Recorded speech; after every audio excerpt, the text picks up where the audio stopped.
얼마 전에 그 성경을 좀 배우고 싶다, 성경 공부하고 싶다 그런 분이 계셨습니다. 그래서 그 말씀에 착안을 해서 제가 지금 11월 달에는 구약을 한 번, 신약을 3번 이렇게 읽었는데 더 읽을 겁니다. 12월 달에는 더 많이 읽을 건데 그러면 우리 성도들에게 또 성경 공부를 하고 싶은 사람들에게 이것만은 꼭 알아야 되겠다라고 하는 것을 지금부터 시작해서 1년 동안 52번에 걸쳐서 신약의 52가지의 핵심적인 꼭 알아야 될 것, 그리고 이제 52번이 끝나면 내년과 후년에는 구약의 52번에서 104번에서 156번에 그 창세기부터 요한계시록까지 156가지 꼭 이것만큼은 알아야 된다라고 하는 것을 제 말씀을 증거하려고 합니다. 물론 성경 공부하시는 분은 오시지 않았지만 우리 성도들과 함께 말씀을 증거하려고 해요. 그래서 이제 신약 성경부터 하려고 합니다. 그래서 이제 주보에 보면 1번, 2번에서 요한계시록까지 하면 52번의 숫자를 매기게 될 것이고요. 그래서 오늘 제목은 하나님이 우리와 함께 하신다라고 하는 것. 여러분, 이제 마태복음부터 시작하는데 하나님이 우리와 함께 하신다고 하는 이야기를 좀 해보려고 합니다. 오늘은 대림절 첫 번째 주일입니다. 지금은 저희 교회 나오시지 않지만 오래전에 나오셨던 그 집사님이 목사님 따님이셨는데, 목사님 대림절이 뭐예요? 그래서 제가 충격을 받았어요. 목사님 딸이고 일평생 신앙생활 하셨는데 대림절이 뭔지를 모르시더라고요. 여러분, 대림절 혹은 대강절이라고 합니다. 한번 좀 따라서 해볼까요? 대림절, 대강절. 네, 대림절과 대강절은 예수님이 오심을 한 달 동안, 4주 동안 준비하는 기간을 대강. 그래서 대림절, 대강절이라고 합니다. 그래서 이번 주부터 해서 대림절 첫째 주 해서 넷째 주가 지나고 나서 성탄절을 보내게 됩니다. 오늘 대림절 첫 번째 주일이고 52번의 신약 성경 중에서 첫 번째 하나님이 우리와 함께 하신다라고 하는 제목으로 말씀을 좀 증거하도록 하겠습니다. 하나님께서 창세기 1장 1절부터 2장 3절까지 하나님의 이름을 엘로힘이라고 하셨습니다. 엘로힘. 그 엘로힘의 뜻은 뭐냐면 이 세상을 만드신 분, 창조주, 절대적인 능력의 하나님의 이름을 엘로힘이라고 하셨어요. 그래서 이 세상을 다 만드신 하나님이 2장 4절에 사람을 만드시고 하나님의 이름을 이제 여호와라고 우리에게 소개를 하세요. 여호와의 이름의 뜻은 우리와 함께 계시기를 원하신다. 그러니까 하나님이 이 세상을 만드신 엘로힘이셨는데 그 능력의 하나님이 우리와 함께 하기를 원해서 우리를 만드셨다는 거예요. 그래서 하나님은 우리를 만드셨고 우리와 함께 하기를 원하시는 거예요. 그래서 하나님은 우리가 하나님과 함께 하는 것을 좋아하십니다. 여러분, 이 예배가 하나님과 함께 하는 거기 때문에 하나님이 그 예배를 좋아하세요. 그리고 창세기 2장 8절을 한번 좀 찾아보세요. 오늘은 성경 몇 군데만 좀 찾아볼게요. 창세기 2장 8절에 보면 하나님이 이 세상을 만드시고 2장 8절 읽어보겠습니다. 창세기 2장 8절 시작. 여호와 하나님이 동방의 에덴의 동산을 창설하시고 그 지으신 사람을 거기에 두십니다. 하나님이 사람을 만드시고 에덴 동산을 만드셨습니다. 그리고 에덴 동산에서 너희 여기서 살아라. 왜 여기서 살아야 되느냐? 이유가 있습니다. 그것이 2장 15절에 보시면 에덴 동산 2장 15절 시작. 여호와 하나님이 그 사람을 이끌어 에덴 동산에 두어, 에덴 동산에 두셔서 그것을 경작하게, 한번 따라서 하겠습니다. 경작하게. 두 번째, 지키게. 자, 그리고 3장 8절을 한번 찾아보세요. 3장 8절에 하나님께서 에덴 동산에 사람들을 모아놓으셨고 그 에덴 동산을 경작하고 지키게 하시고 3장 8절 시작. 그들이 그날에 바람이 불 때에 동산에 거니시는 여호와 하나님의 소리를 듣고 하나님과 그 아내가 여호와 하나님의 낯을 피하여 동산 나무의 사이에 숨은지라. 아멘. 그러니까 에덴 동산에서 하나님과 함께 만나고 함께 지내기 위해서 에덴 동산을 만드신 거예요. 그래서 하나님이 사람을 만드셔서 에덴에 두신 첫 번째로는 경작하고, 그 다음에 두 번째로는 지키고, 그 다음에 세 번째로는 하나님과 함께 살기 위해서, 만나기 위해서 에덴 동산을 만드셨다는 겁니다. 자, 그러면 우리가 이제 경작이라고 하니까 막 밭을 갈고 논에 벼를 심고 하는 그런 노동을 생각하는데, 그것이 아니라 하나님이 만드신 그대로 또 하나님이 다 하실 거니까 하나님이 만들어 놓으신 것에서 하나님의 그 뜻대로 우리가 순종하는 것이 경작이라고 하는 뜻이에요. 그래서 여러분, 이 세상 사람들이 하나님이 만드신 세상에 하나님이 원하시고 하나님이 바라시는 그 뜻대로 살면 굶어 죽거나 배고프거나 이런 고통이 없게 될 텐데, 사람들이 창조의 질서를 자꾸 파괴하기 때문에, 그래서 하나님이 사람을 만드신 것은 경작, 즉 하나님의 질서대로 사는 것, 그게 경작인 것이고요. 그 다음에 두 번째로는 지키게 하셨다.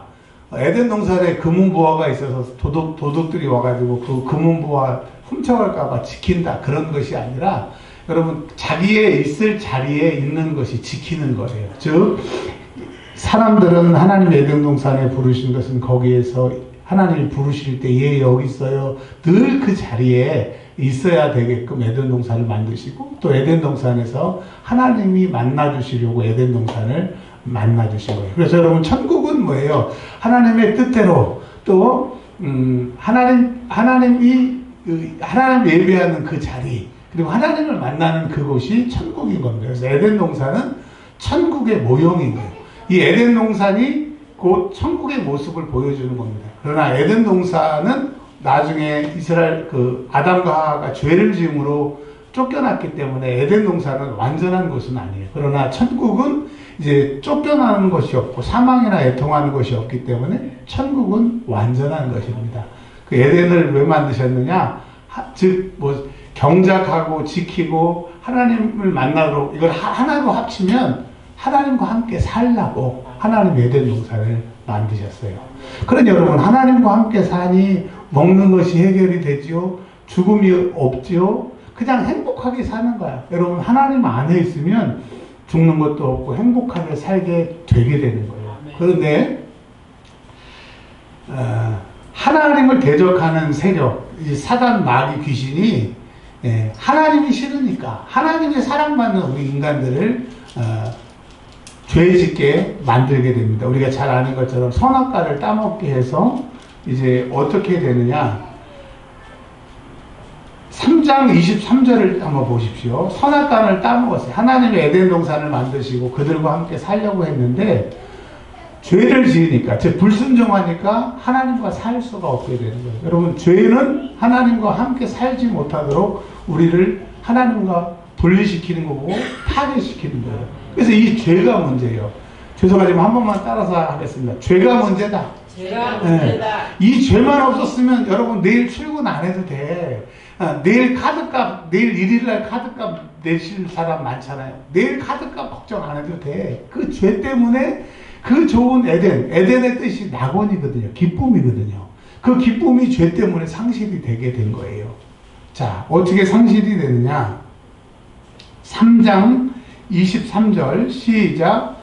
여호와 하나님이 에덴 동산에서 그를 내보내어 그의 근원이 된 땅을 갈게 하십니다.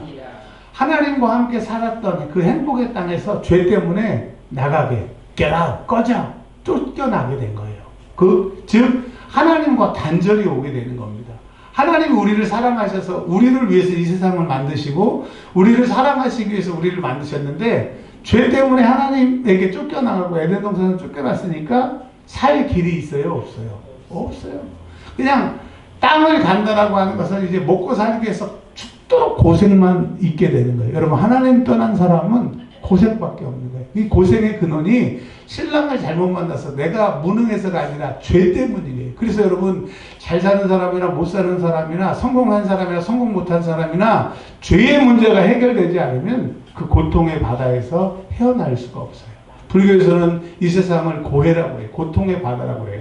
근데 고통의 바다라고 해놓고 아무것도 못해줘.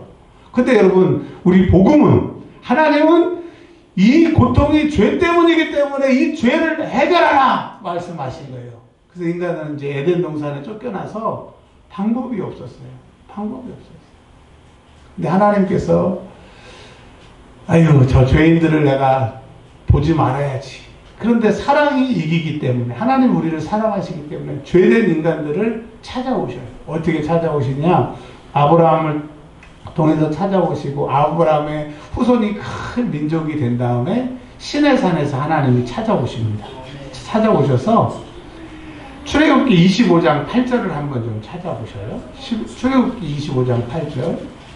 에덴에서 실패하고 죄 때문에 쫓겨났던 그 인간들, 고통만 하고 있었던 이 사람들을 위해서 하나님이 출애굽기 25장 8절에 찾아오십니다. 우리 하나님의 별명은 찾아오시는 하나님이세요. 요나가 물고기 뱃속에 숨었을 때도 찾아오셨고, 우리가 하나님을 멀리 하려고 했을 때도 우리를 찾아오셔서 이 자리에 앉으신, 그것을 박영선 목사님은 하나님의 열심이라고 해요. 하나님은 하나님의 사람들을 찾으세요. 여러분, 우리가 하나님의 사람인 것을 믿으시기를 바랍니다. 25장 8절, 출애굽기 25장 8절, 구약성경 119면에 있습니다. 시작. 내가 그들 중에 거할 성소를 그들이 나를 위하여 짓되. 에덴 동산에서 우리가 쫓겨나서 하나님과 척을 지고 살았는데 하나님이 안 되겠다 이래요. 우리를 사랑해서 우리와 함께 사시려고 하늘 그 좋은 곳을 다 놓으시고 천막에 이제 내가 너희들과 함께 살 거야. 근데 내가 거하는 곳이기 때문에 거룩한 장소, 성소라고 해서 하나님이 광야의 그 텐트 안에 이스라엘 백성들과 함께 사시러 오신 거예요. 그래서 여러분, 이제 하나님은 하늘에 계셨다가 에덴 동산에서 함께 살다가 추방된 이스라엘 우리 믿는 우리들을 위해서, 또 이스라엘 백성들을 위해서 성소에 오셨어요. 자, 성소에 오셔서, 근데 이 죄 때문에 하나님을 만날 수 없기 때문에 이 죄의 문제를 어떻게 해결하셨느냐? 따라서 하겠습니다. 속죄. 속죄라고 하는 말이 뭐냐면, 히브리서에 보면 소와 염소의 피로 죄를 사할 수 있대요, 없대요? 없대요. 그러니까 우리가 구약의 5대 제사를 통해서 하나님께 제사를 드리는데, 이 제사를 지내서 죄가 없어졌다고 생각하는데 그게 아니에요. 히브리서에서는 양과 염소와 소의 피로는 우리의 죄를 없이 할 수 없어요. 대신 죄가 있지만은 죄를 덮는 것을 속죄라고 하는 겁니다. 이 속죄의 유효기간은 1년이에요. 그래서 7월 10일마다 계속 속죄를 드리는 거예요. 송아지를 피를 또 뿔에 바르고 뿌림으로 죄가 덮어지는 거지 죄가 없어지는 건 아니에요. 근데 왜 죄가 덮어져야 되냐? 하나님을 만나려면, 하나님을 예배하려면 죄 있으면 안 되니까 이 죄를 짐승의 피로 덮어가지고 하나님께 나가야 해요. 자, 그 이스라엘 사람들은 그게 너무 감격이고 하나님이 자기들과 함께 하셨으니까 뭐 전쟁이 나도 이길 수 있고 하나님이 그들과 함께 하셨으니까 그들은 너무 행복한 사람인데, 이런 말이 있어요. 호강에 초를 친다라고 하는 말 혹시 들어보셨어요? 너무 호강하니까 그 호강이 겨워가지고 엉뚱한 짓 하는 것처럼 이스라엘 백성들이 호강에 초를 쳐서 하나님도 섬기고 우상도 섬기는 이 일을 하게 됩니다. 여러분, 우리가 하나님을 섬깁니다. 많은 사람들이 하나님을 믿는데요. 그러면서도 교회도 안 나고, 헌금도 안 하고, 전도도 안 하고, 뭐, 세상 욕, 뭐, 교회 욕, 목사 욕, 그냥 앞장서서 욕을 해요. 그러면서도 하나님을 믿는데, 그건 하나님을 믿는 게 아니에요. 내가 하나님이고, 또 하나님이라고 하나님은 나중에 내 하나님 밑에 있는 것이지, 그건 하나님을 믿는 게 아니에요. 제가 요즘에 신약성경을 읽으면서, 그렇구나. 사람들이 어떻게 툭툭 한마디 던지는 말에 받아치지를 못하고 저건 아닌데, 그런데도 할 말이 없었어요. 논리적으로 얘기를 해야 되나 신학적으로. 근데 신약성경을 계속 읽으니까 아예 그냥 말씀이 딱딱 있대요. 이럴 때는 이렇게, 이럴 때는 이렇게 대답하라고 있더라고요. 그러니까 이제 옛날에는 그냥 목사니까 성경을 읽어야 되고 또 설교하기 좋게 많이 읽어야 되겠다. 그래서 읽었는데 지금은 밥은 안 먹어도 성경은 안 읽으면 불안해서 못 견딜 정도. 왜냐면 목회해야 하는데 말씀을 모르고는 목회가 안 되겠더라고요. 설교도 이제까지는 내 말인가 신학적인 말인가 했었는데 성경에 딱 이렇게 얘기하라고 딱 가르쳐줬더라고. 세상 편하더라고. 할렐루야. 그래서 여러분, 하나님이 우리에게 오셨는데 우상숭배도 하고 하나님을 섬겨서 이스라엘이 결국은 어떻게 됐느냐. 이거 여러분 에스겔 10장 18절을 형광펜으로 꼭 칠하시고 저처럼 이런 스티커 같은 거를 한번 표시를 해보세요. 이제 요것만 찾으시면 끝이야. 더 이상 찾으라고 안 할게요. 에스겔 10장 18절. 성소에서 하나님을 섬기다가 이제 솔로몬을 통하여서 예루살렘 성전을 짓습니다.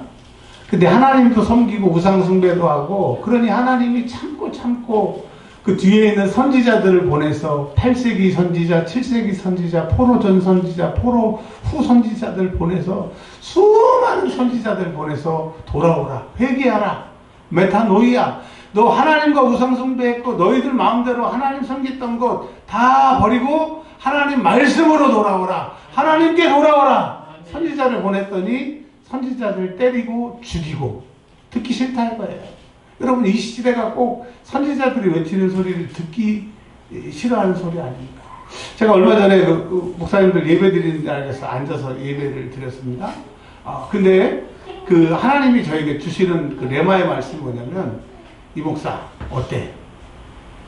제가 이제 당황하잖아요. 어때? 그러니까 당황을 했더니, 설교는 공부를 많이 해야 돼서 또 책을 많이 읽어서 듣는 게 아니라 설교할 때 들리게끔 하나님이 함께 하셔야 그 설교가 은혜스럽다. 그걸 가르쳐 주시더라고요. 자세한 얘기는 제가 못하겠고, 그러면 주님, 제가 말도 잘 못하고 또 배움도 짧고 실력도 없는데 어떻게 하면 설교 잘해요?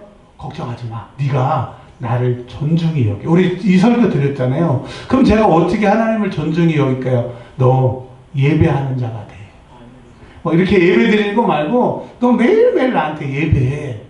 그 다음에 두 번째, 너 매일매일 나한테 기도해. 네가 기도하는 게 나를 존중히 여기는 거야. 너 기도 안 하는 거는 나를 무시하는 거야. 그리고 마태복음 7장을 읽어보니까요, 그리고 누가복음 18장에 항상 기도하고 낙망치 말 것을 비유로 가르쳐 주셨더라고요. 기도하다 보면 낙심하고 안 될 것 같은데 그 18장 1절부터 쭉 읽어보니까 구하는 자에게 반드시 하나님이 주신다는 거예요. 지금 뭐 안 이루어지는 것 같고 안 되는 것 같은데 결론은 주신다는 거예요. 와, 오늘 아침에 그 말씀 있고요. 목욕탕에서 때를 미는 게 얼마나 신나게 미는지. 와, 내가 기도하다가 낙심했구나, 포기했구나. 근데 하나님이 주신다는데요. 주신다는데 제가 뭐 상황을 보고 뭐라고 얘기를 해요. 주신다는데. 여러분, 기도하면 하나님 주신대요. 아멘. 자, 그 이스라엘 백성들이 이렇게 딴짓을 하니까 하나님이 에스겔 10장 18절 한번 읽어보겠습니다. 시작. 여호와의 영광이 성전 문지방을 떠나서, 그 성전에서 계속 계신다고 했던 솔로몬이 여기 계시라고 그렇게 했는데도 하나님이 예루살렘 성전을 버리시고 떠나버리세요. 그러니까 어떻게 됩니까? 이제 예루살렘 성전이 무너지고 포로로 끌려가게 되는 일이 일어나게 되는 거예요. 자, 처음 에덴 동산에서 죄 때문에 쫓겨났어요. 그래서 하나님이 너무 사랑하셔서 회막에서 그들과 함께 거하셨어요. 이 땅에 오셨어요. 근데 매일 하나님을 만날 수는 없어요. 이스라엘 백성들이 모세는 매일 만났고, 아론은 7월 10일 날 한 번 만났고, 백성들은 성막에서 구름에 가려있는 하나님의 임재를 가끔 보는 것으로 하나님을 만났죠. 어쨌든 하나님이 그들과 함께 하셨다는 말이죠. 근데 범죄하니까 하나님이 그들을 떠나셨어요. 자, 그러다가 이제 말라기 4장 5절에 보면 하나님이 이스라엘 백성들에게 내가 이렇게 너희를 사랑했다. 그러니까 이스라엘 백성들이 막 승질을 내면서 하나님이 우리를 언제 사랑했냐고. 여러분, 에덴 동산에서 인간들을 사랑하기 위해서 사람을 모으셨어요. 근데 죄 때문에 하나님을 떠났어. 근데 하나님이 또 성막에 찾아오셔서 그들과 함께 하셨는데 그들이 우상숭배로 하나님을 떠났어. 그래도 하나님이 수많은 선지자를 보내서 참고 아멘 할 때까지 계속 참고 그냥 참으셨어.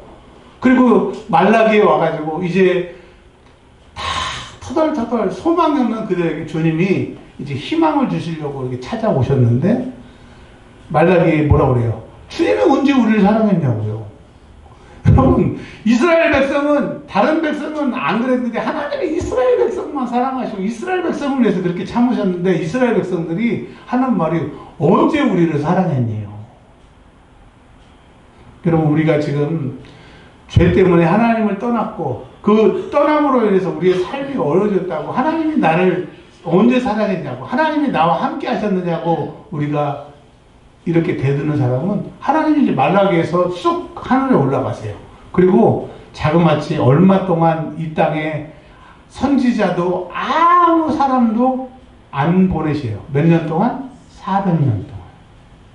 그러니까 여러분, 지금 우리가 살 길은 하나님을 원망하고 불평하지 말고 죄를 해결하고 하나님께로 나가는 길만이 우리가 살 길인 거예요. 그런데 이제 오늘 본문으로 돌아와서 죄는 울어도 애써도 안 되고 염소와 소와 황소의 피는 속죄, 죄를 덮을 뿐이고 1년밖에 효력이 없는데 이 죄를 어떻게 해결할 수 있냐고요. 하나님이 400년을 또 기다리시다가 또 사랑하는 사람이 지는 것처럼 하나님이 죄를 해결하시기 위해서 하나님의 방법으로 18절에 예수 그리스도의 나심. 예수님이 왜 나셨느냐? 죄의 문제를 해결하시려고. 에덴 동산에서 죄 지어서 쫓겨났던 그 죄, 그리고 성막에서 하나님을 모시고 살았다가 결국은 여호와의 영광이 떠나게 하는 이스라엘의 죄, 이 죄의 문제를 해결하기 위해서 하나님의 아들이 이 땅에 오셨다는 거예요. 여러분, 예수님의 오심은 잘 먹고 잘 살고 부자 되는 그것이 목적이 아니라 하나님과 단절시키는, 하나님이 우리와 거하실 수 없게 하는 이 죄의 문제를 해결하기 위해서 예수님이 오신 것을 믿으시길 바랍니다. 그래서 예수님을 뭐라고 그래요? 21절에 자기 백성의 죄에서 구원할 자, 즉 죄를 해결하실 자. 그래서 오직 예수 말고는 우리의 죄를 해결해 주실 분이 없으시는 거예요. 근데 이 예수님은 에덴 동산의 성막에 오셨지만 그 성막에서 우리가 하나님을 만났지만 예수님은 이제 이 땅에 오심으로 어디나 어느 장소나 어디 시간이나 모든 것을 초월해서 하나님을 만날 수 있도록 오신 거예요. 그래서 예수님이 그 성막에서 휘장의 성소가 탁 찢어짐으로, 예수님 십자가에 죽으셨을 때 휘장의 성막이 확 찢어짐으로 이제 지성소와 성소가 하나 된 것처럼 죄 많은 우리 인간들이 하나님께 나아갈 수 있는 이 죄의 문제를 예수님이 십자가에 죽으셔서 해결하셨기 때문에 하나님께 나아갈 수 있는 거예요. 하나님을 아버지라 부를 수 있는 거예요. 그래서 여러분, 이제까지 안 된 사람은 예수의 이름으로 죄 사함을 받고 예수의 이름으로 하나님께 나가면 이제 안 되고 하나님께 나가지 못했던 모든 문제들이 해결되는 거예요. 그래서 우리가 오직 예수인 것입니다. 자, 예수님이 이 땅에 오신 것은 무엇이냐? 1장 23절에 예수님은 이 땅에 임마누엘로 오셨다는 거예요. 그분의 하시는 일은 우리의 죄를 해결하러 오셨고, 그분이 이 땅에 오신 것은 무엇이냐? 임마누엘이라는 거죠. 임마누는 함께 하신다라고 하는 뜻이고요. 엘은 하나님이라는 거예요. 하나님이 우리와 함께 하신다. 여러분, 예수님이 이 땅에 오심으로 이제 하나님이 영원히 에덴 동산에서 우리를 추방하시고 성소에서 떠나셨던 그 하나님이 다시는 예수의 피 때문에 너희를 떠나지 않고 죄 때문에 너희와 하나님과 분리되었는데 분리되지 않게 예수의 피가, 예수님이 하나님과 우리를 하나 되게 하셨다는 거예요. 할렐루야! 그러니 여러분, 예수 없는 기도 소용없어요. 예수 피 없는 죄사함 없어요. 예수 없는 하나님께 나가면 없는 거예요. 그래서 오직 너희는 내 이름으로 기도하고 예수의 이름을 붙들고 있는 사람은 하나님을 만나는 거예요. 여러분 안에 예수님 계십니까? 그럼 하나님 내 안에 계십니다. 여러분, 예수의 피가 있습니까? 그러면 하나님께 죄사함을 받고 하나님께 그 기도가 상달되는 거예요. 25절에 아들을 낳았다는 거예요. 이제까지는 낳을 것이고 그분이 임마누엘이고 죄를 사하러 그분이 오신다고 했는데 25절에 나음에, 즉 예수님이 이 땅에 오셨어요. 이 땅에 오셔서 누구든지 그 예수를 믿는 사람은 이제 하나님과 하나 되는 거예요. 하나님이 내 안에 계시는 거예요. 하나님 우리와 함께 하시는 거예요. 그러니 여러분, 고통의 시간에도 하나님은 우리와 함께 하시고, 내가 카드 때문에 힘들어도 주님은 그 자리에 계시는 거예요. 주님 하나님 어디 계세요? 하나님 내 기도 듣고나 계세요? No! 하나님은 예수 십자가가 나의 것이 되는 그 순간부터 어디나 어느 문제나 나와 함께 하심을 믿으시길 바랍니다. 이제 나와 함께 하셨으니까 이제 그분을 사용하세요. 내가 그분을 존중히 여기면 하나님이 나를 존중히 여기기 때문에 기도로 존중히 여기세요. 하나님 내 옆에 계시니까 쫄르는 거예요. 누가복음 18장에 항상 기도하고 낭망치 말 것을, 그 불의한 재판관이 저 과부가 나를 괴롭게 하고 귀찮게 하고 번거롭게 한다고 그랬어요. 그러니까 여러분, 하나님이 우리와 함께 하시니까 여러분이 고통 중에 있으면 딱 하나만 하시면 돼. 하나님을 번거롭게 하고 귀찮게 하고 계속 하나님께 쫄으면 속히 구하는 자의 소원을 들어주신다고 그랬으니까 하나님이 여러분과 함께 하십니다. 여러분의 소원을 이루시는 남은 삶이 되시길 바랍니다. 그래서 신약성경 52번의 핵심적인 것 중에 첫 번째, 하나님이 우리와 함께 하십니다. 기도하겠습니다. 하나님 감사합니다. 하나님이 우리와 함께 하십니다. 문제가 있어도 우리와 함께 하시고, 이제 문제가 있는 것만 우리가 알았는데 하나님 우리와 함께 하신다고 그랬으니까 누가복음 18장의 말씀처럼 기도하겠습니다. 하나님 구하는 자에게 주시지 않겠느냐 약속하셨사오니 받을 때까지 쉬지 말고 기도하겠습니다. 하나님 우리와 함께 하십니다. 간증의 주인공 되게 하여 주시옵소서. 주 예수 그리스도의 이름으로 기도합니다. 아멘.